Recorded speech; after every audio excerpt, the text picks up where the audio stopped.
గగన్ ఆవేశంగా కార్ దిగి రుద్రరూపం దాల్చి ఇంట్లోకి వస్తూ ఉండగా శరత్చంద్ర రివాల్వర్ని గగన్ వైపు గురిపెట్టి షూట్ చేస్తాడు. గగన్ చాకచక్యంగా తప్పుకోగానే ఇంటి ముందున్న గుమ్మడికాయ పేలిపోతుంది. అంతే కోపంగా వచ్చి శరత్చంద్ర చేతిలో ఉన్న రివాల్వర్ని లాక్కుంటాడు గగన్. లాక్కొని శరత్చంద్రకి గన్ గురిపెడతాడు. ఏంట్రా చంపేస్తావా అని అపూర్వ గగన్ని తిడుతూ ఉంటుంది.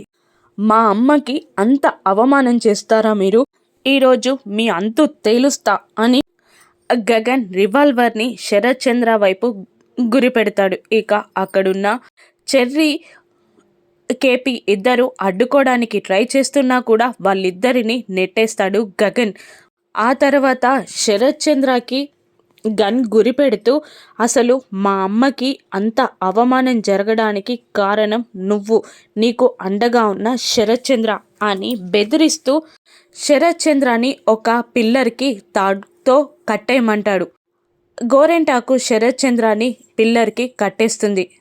ఇంకా కోపంగా ఒక్కసారి పేలిస్తే ప్రాణం ఊరికనే పోతుంది. అలా కాదు, మా అమ్మకి జరిగిన అవమానానికి మీరు అంతకంతా అనుభవించాలి.